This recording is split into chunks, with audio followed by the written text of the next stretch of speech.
Ya, masih bersama kami dalam menyimak siaran Tunda Daerah Bicara bersama saya Vivi Zapki dan kami masih membahas soal Undang-Undang Pendidikan Tinggi. Saya ingin ke Profesor Tamil sebelum membuka pertanyaan dari teman-teman mahasiswa yang sudah tidak sabar ingin bertanya. Prof, tadi Chandra menekankan soal komitmen pemerintah. Kalau memang serius misalnya, bagaimana dengan pendanaan? Profesor, bisakah Anda menceritakan bagaimana keuangan negara saat ini mendanai pendidikan tinggi? Yang kita tahu kan sudah ada komitmen untuk 20% anggaran untuk pendidikan. Berapa persen sih yang jatuh misalnya ke perguruan tinggi, Prof? Iya, jadi diskusi kita dari tadi itu sangat berputar bagaimana memihaki siswa miskin, dan kita memang masih belum memahami dengan 100% sama langkah-langkah kunci-kunci apa yang sudah coba diletakkan oleh pemerintah untuk memihaki ini di dalam undang-undang. Mohon mikrofonnya agak dekat, Prof. Boleh? Tetapi yang sangat mendasar sebetulnya untuk memperbesar akses ini, sesungguhnya kita harus mementingkan pendidikan tinggi ini. Tetapi kawan-kawan selalu mengatakan bahwa bukankah bahwa kita sudah memberikan perhatian dan memberikan 20% dari anggaran APBN kita untuk pendidikan tinggi dan APBD. Mungkin ini adalah salah satu cara yang medan baru nanti setelah ini yang harus kita perjuangkan bersama mahasiswa dan pimpinan perguruan tinggi. Kita tahu bagaimana anggaran itu sekarang. Yang pertama itu kita mempunyai JNP sekitar 7.000 triliun. Dari sana kita berhasil setiap tahun dia tumbuh dan kita happy karena ekonomi itu tumbuh dengan menguras sumber daya alam dan mengandalkan konsumsi. Itu kita mendapatkan APBN sekitar kalau tidak salah 1.500 triliun, tahun ini lebih naik. Artinya apa? Kita mempunyai 20% untuk pendidikan yaitu 300 triliun. 300 triliun itu besar deh. Tapi coba kita lihat bagaimana rasionalitas dan efektivitas dari penggunaannya saat ini. Dari 300 triliun kita hitung, 200 triliun itu dikirim langsung dari Jakarta ke daerah untuk gaji guru yang sudah disertifikasi dengan BOS pendidikan dasar dan menengah. Sisanya berapa di kita? 100 triliun. 100 triliun yang dari kita itu 30% itu masih dialokasikan untuk Kementerian Agama yang melakukan pendidikan juga, dan itu termasuk pendidikan tinggi. Mereka mempunyai banyak juga di sana yang belum dikoordinasikan unit cost dan sebagainya. Tinggal 70 triliun. 70 triliun itu masih ada 10 dan plus yang masih digunakan oleh 19 kementerian. Pertanian, semua punya sekolah kedinasan masing-masing. Kementerian Dalam Negeri dan sebagainya itu semua punya sekolah kedinasan. Anda mungkin punya saudara-saudara yang sekolah di sana. Tinggal 60 triliun. 60 triliun itulah yang masuk ke kantor Menteri Pendidikan dan Kebudayaan di Jakarta. Dan kalau Anda boleh tahu singkatnya, di sana ada 5 eselon 1, dasar dan menengah, PAUD, Dikti, Balitbang, sekarang ada kebudayaan. Dari 60 triliun itu yang jatuh ke pendidikan tinggi 30 triliun. Dari 30 triliun yang jatuh ke pendidikan tinggi, termasuk SPP yang Anda bayar dihitung oleh Menteri Keuangan sebagai pendapatan. Jadi kita kan bayar SPP di sini. 90 PTN itu bayar SPP mahasiswanya. Itu dikumpulin uangnya, dicatat oleh Kementerian Keuangan dan termasuk anggaran yang dari 30 triliun tadi. Kemudian untuk operasional dan biaya kantor di Jakarta itu untuk mengoperasikan ini habis sekitar 20 triliun, dan uang yang datang ke kita untuk 100 PTN dan 3.000 PTS, membina 3.000 PTS itu uang investmentnya itu hanya sekitar 10 plus sedikit. Artinya apa? Dari 300 triliun uang yang ke kita itu masih 10 triliun atau 15 seperti itu. Artinya apa? Tetapi itu yang selalu saya kritik, saya sampaikan. Memblok anggaran untuk institusi yang tidak siap membelanjakannya dengan benar, itu sangat berbahaya. Mengapa? Karena uang itu sekarang sudah tersebar kemana-mana. Dan pada saat kita ingin merasionalisasi kembali yang 200 triliun untuk gaji guru di daerah, mereka akan mempertahankannya dengan langkah-langkah politik. Bahwa pendidikan dasar itu harus dijamin oleh undang-undang dan sebagainya. Ada upaya yang sedang difikirkan sekarang. Karena PDB kita tumbuh 8%, maka APBN kita tumbuh pun 8%. Jadi misalnya sekarang dari 1.500 triliun naik 1.600 triliun, dan anggaran pendidikan kita dari 300 naik menjadi 350. Bagaimana supaya plus 50 ini tidak disebar lagi untuk secara rata-rata tadi, tetapi dikhususkan untuk pendidikan tinggi kita. Jadi kita harus berjuang, Dek. Kalau perlu kita ke DPR bahwa itu efektivitas, rasionalitas dari penggunaan anggaran di sana itu bicarakan dengan pembimbing Anda. Bagaimana kita mengukur kembali? Saya ingin mengambil slot ini, mengapa penting kita menghadirkan suatu dua dimensi. Mengapa perguruan tinggi maju itu perlu di pemimpin bangsa itu dengan karakter yang kuat melindungi rakyatnya, menjaga interaksi global untuk tidak tunduk kepada internasional. Itu perlu pendidikan, dan semua negara-negara besar punya perguruan tinggi elit untuk bisa mendidik pemimpin bangsanya. Yang kedua, ilmu pengetahuan dan teknologi untuk meningkatkan kualitas sumber daya alam kita yang dijual dengan harga murah sekarang. Itu perlu pendidikan. Bukan kita mau mendiskriminasi, sebab perguruan tinggi itu akan tumbuh berlapis. Yang ketiga, bahwa perguruan tinggi itulah tempat moral force mencari kebenaran. Tidak boleh didikte oleh kekuasaan pemerintah. Dan sekarang kita cuma membebek saja kepada pemerintah. Dan yang keempat, khususnya dalam negara dalam transisi demokrasi yang kita itu sekarang, kita lihat sendiri sekarang, pilar demokrasi kita itu lemah. Hak asasi manusia tidak dilaksanakan dengan benar. Yang kedua, kepastian hukum juga lemah. Yang ketiga, pers juga sering sudah dipengaruhi oleh kekuatan finansial dan sebagainya.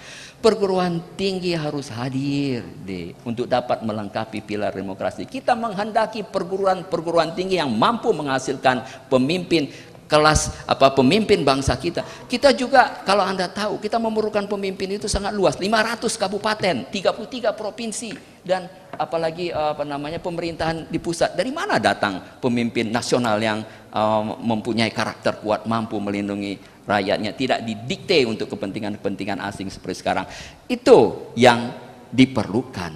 Kita perlu hadir. Kalau di Amerika dia punya Yale, kalau di Prancis dia punya ENA, dan sebagainya. Disitulah dididik orang-orang, bukan untuk mendiskriminasi antar perguruan tinggi, tapi begitulah strategi untuk tumbuh. Kita tidak harus sama-sama bodoh, sama-sama bermutu rendah semua. Ada amanah yang diberikan berbeda. Sekarang saya ingin masuk. Ya, silakan Prof. Sebentar, mohon maaf. Silakan. Ini yang penting. Mengapa kok ngotot benar sih badan hukum itu, Dek? Kenapa sih kok kita mau juga badan hukum itu? Kok dulu sudah jadi masalah kok orang profesor-profesor yang banyak ini kok masih ngotot juga terus. Makanya adik tadi bilang ganti baju. Ada 4 hal, deh. Perguruan tinggi yang maju itu harus mempunyai karakteristik pengelolaan yang kita coba diskusikan. Kalau Anda tidak setuju, Anda catat. Ya, mengapa badan hukum itu kita perlukan untuk menjadikan perguruan tinggi yang tadi? Yang pertama, perguruan tinggi itu harus mempunyai kewenangan pengambilan keputusan sendiri. Dan kewenangan mengambil keputusan sendiri itu adalah suatu hal yang esensial bagi suatu institusi apapun. Coba Anda bayangkan, Anda punya organisasi kemahasiswaan. Kalau setiap keputusannya harus tanya sama rektor, apakah akan maju? Kalau setiap rektor kita sekarang, saya mohon maaf Pak Rektor nggak ada, setiap langkahnya dia harus tanya kepada Dirjen Dikti, apakah UNAN bisa maju? Jadi memperjuangkan kebenaran pun bisa didikte. Kalau kita tidak mempunyai kewenangan untuk pengambilan keputusan sendiri, itu yang pertama ya Mbak. Itu alasannya. Itu satu alasannya. Kalau kita tetap sebagai UPT, PTN yang lama, oh itu kalau ada apa-apa harus minta izin kepada menteri, tanya sama Pak Rektor. Bisa dipanggil menteri, didikte menteri, kekuatan politik. Yang kedua, kita menghendaki dosen itu tidak seperti sekarang, datang pergi seenaknya. Mengapa? Karena gajinya langsung dari KPKN sana. Artinya nggak masuk juga digaji gitu ya Prof ya? Nggak masuk juga digaji. Kita harus mampu untuk menerapkan merit system. Yang kerja mendapatkan insentif atau hasil yang lebih baik. Yang tidak kerja harus mampu dipenalti. Sekarang, kalau terjadi pertengkaran antara PNS dengan rektor dan naik menjadi pertentangan antara PNS dengan menteri, 99%, bahkan 110% menterinya kalah karena PNS-nya akan benar terus. Dan PNS itu hanya bisa diberhentikan oleh presiden. Apakah kita bisa maju dengan institusi seperti itu? Itu alasan yang kedua. Alasan yang ketiga, kita itu harus menguasai aset kita sendiri. Tidak bisa aset pemerintah. Coba lihat, di Unan ini pernah nggak Anda lihat ada mobil-mobil rongsokan yang tetap aja harus dijaga, yang tidak bisa dihapuskan? Kalau kita suatu institusi yang maju, begitu aset laboratorium kita itu nilainya turun, pemimpin harus bisa mengatakan, nih aset ini kita hapuskan, kita kerjasama ganti yang baru. Tapi kalau kita tetap menjadi unit pemerintah, menghapuskan aset ini, ongkosnya lebih mahal dari nilai aset itu. Prosesnya lebih mahal dari nilai aset ya. apakah kita bisa maju selaku institusi dengan interaksi kepada industri, dengan penelitian dia menghendaki solusi masyarakat, dan kita menghapuskan aset saja tidak bisa. Di dalam aset ini juga ada catatannya. Anda dalam bisnis itu deh, kalau berinteraksi sama orang lain, Anda lihat ini nih punya aset nggak, atau asetnya titipan mertuanya. Anda cari pacar aja juga, kalau dia punya aset sendiri itu dia orangnya bernilai atau tidak. Kalau ini aset mertuanya, ya itu jomblo aset. Berkualitas berarti Prof kalau punya aset Iya, itu. tidak ada. Nah orang itu ya, saya ingin memberi satu contoh. Gajah Mada itu melakukan kerjasama dengan Amerika. Dia ngaku tanahnya tanah dia. Amerika bangun investasi gedung untuk buku dan sebagainya 10 miliar. Belakangan ketahuan, Pak Rektor, ini tanah Bapak BHMN. Tanah ini bukan milik Gajah Mada. Tanah ini punya pemerintah. Bagaimana uang saya 10 miliar sudah saya tanam di sini? Bagaimana kelanjutannya? Dan dituntut Gajah Mada itu. Karena kalau Anda mau invest di tanah orang, berani nggak Anda invest? Anda taruh uang Anda 10 miliar di tanah kawan Anda, tapi tanahnya bukan dia punya. Kemana nanti aset kita? Jadi aset itu penting. Yang keempat yang paling penting, bahwa kita harus bisa mempunyai pengelolaan keuangan sendiri. Pak Rektor nanti bisa menjelaskan. Kalau kita sebagai PTN, itu anggarannya mengikuti aturan negara. Setahun sebelumnya sudah harus diminta. Saya mau minta bahan kimia segini, saya mau minta kertas segini, saya mau minta line item istilahnya. Dan pada saat kita menerapkan tidak bisa diganti. Harus mengikuti prosedur yang itulah anggaran penggunaan anggaran dari cara-cara pemerintah. Perguruan tinggi, penelitian, pengabdian masyarakat, pendidikan tidak bisa beroperasi dengan cara seperti itu. Baik. Dengan kekakuan anggaran. Jadi ada 4 hal seperti itu yang akan membatasi fleksibilitas, kata Pak Helmi tadi, untuk kita maju. Kemudian akankah kita bertahan untuk beberapa perguruan tinggi yang dengan amanah yang besar tadi tetap harus sama-sama menderita dengan cara-cara pengelolaan yang seperti itu. Baik. Itu yang tidak kita inginkan. Itu semuanya harus diberikan secara selektif dan sudah pernah banyak dikaji bentuk-bentuknya.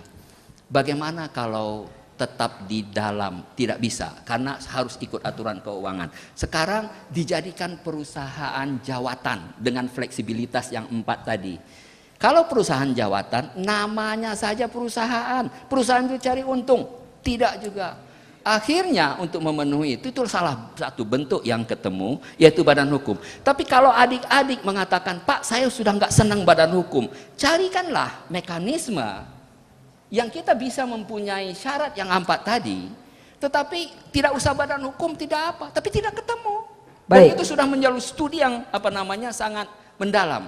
Jadi saya berharap mudah-mudahan ada ya, justru itu diskusi seperti ini siapa tahu ketemu bentuk yang lain yang pas ya. Nah, tetapi ada satu hal yang harus kita katakan, kita harus berjuang untuk bisa merasionalisasi anggaran yang sudah besar 300 triliun, tetapi yang kita terima untuk pendidikan kita 100 PTN, 3000 PTS, hanya sekitar 15 triliun untuk pengembangannya per Baik, terima kasih Profesor Rizal Tamim atas penjelasannya. Barangkali tadi banyak juga yang ingin bertanya soal mengapa badan hukum itu tadi ya.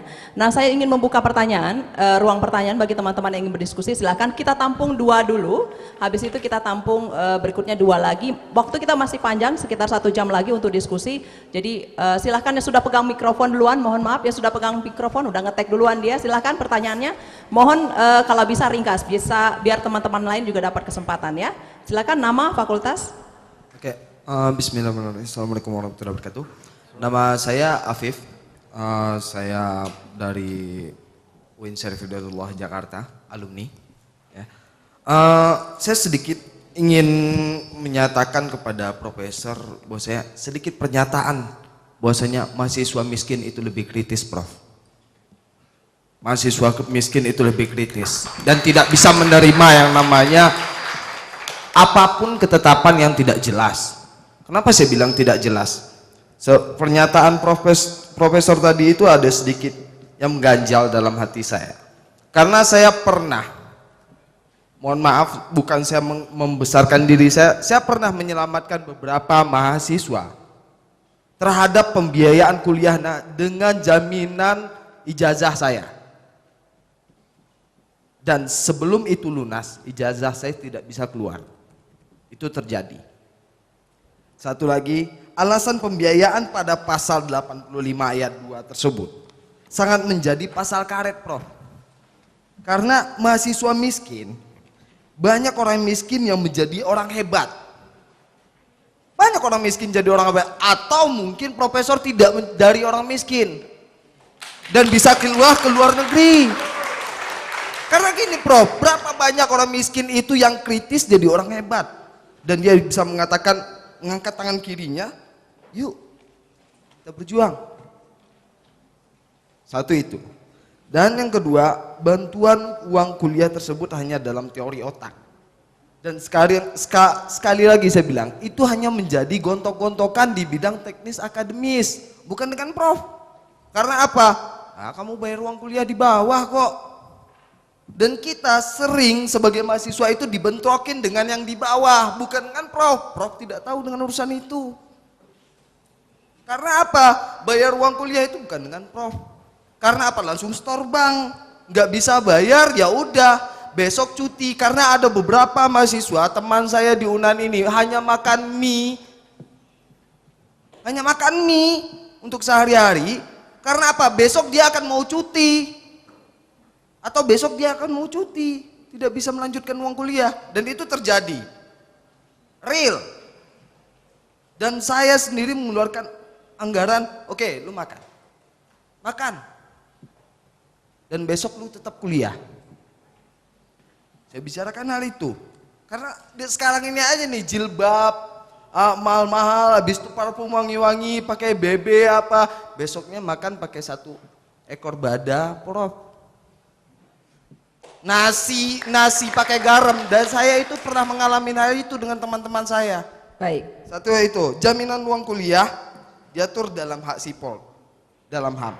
Di luar negeri Prof bilang tadi universitas luar negeri itu bagus. Mohon maaf, saya langsung bilang bahwasanya itu universitas luar negeri adalah universitas swasta, bukan universitas negeri, Prof.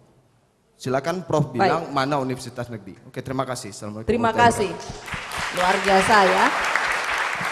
Baik, tapi untuk pertanyaan berikutnya setelah pesan berikut ini ya, kita jeda dulu sejenak, kamera mau istirahat, tapi setelah itu boleh pertanyaannya. Saya yakin ini diskusi akan tambah panas dan tambah seru karena banyak yang sudah ngantri. Nah, mikrofonnya sudah ditek-tekin. Kami akan kembali sesaat lagi.